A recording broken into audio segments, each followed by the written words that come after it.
Tatapos lang ng work at tirik na naman ang araw. So ano pa? Bumbahe!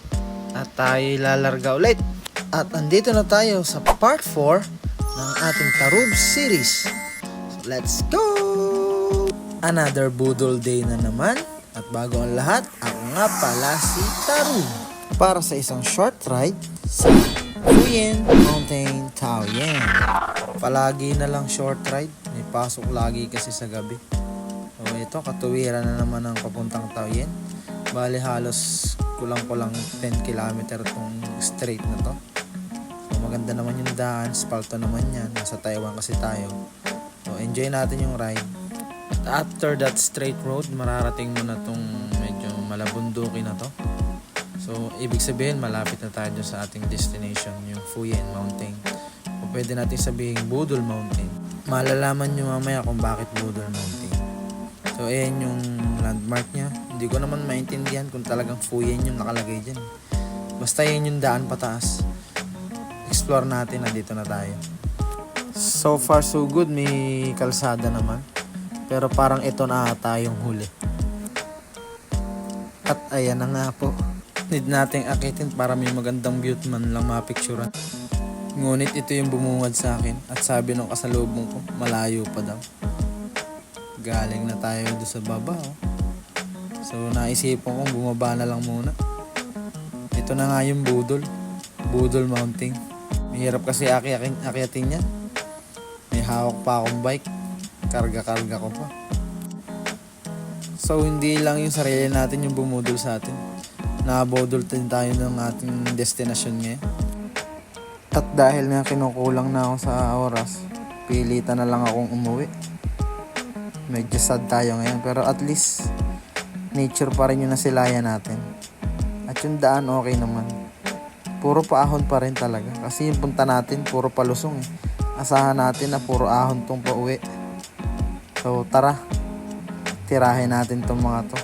Para kahit paano may ensayo tayo sa mga ahon-ahon na ganito. Hindi ko alam yung gradient nito eh. Wala kasi akong detector. Yung cellphone ko sa bike, para sa mapa ko lang yan, pauwi at saka papunta. At ito na nga, may mga nakita akong mga paakyat, paahon na sinubukan ko ng akyatin para nga ma-exercise man lang yung aking mga legs. Para rin masanay ako sa mga ahong ganito.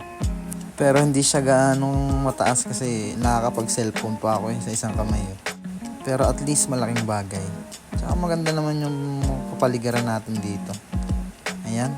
Tinuloy-tuloy ko lang kasi maraming mga nakita akong mga paahon pa diretso. So inakyat ko pa rin talaga. At least yung way na to, pauwi na talaga.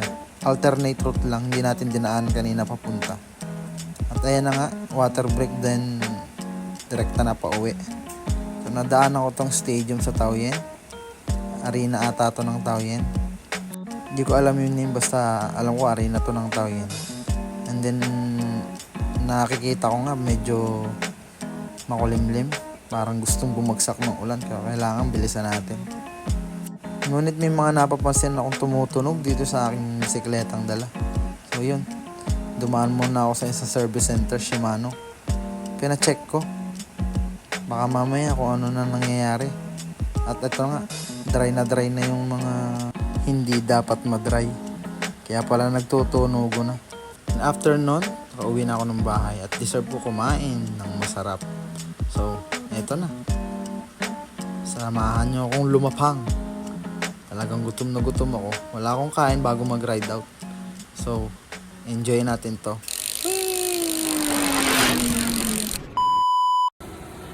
Guys, may nadaanan ako. Ang bango, may tinapay.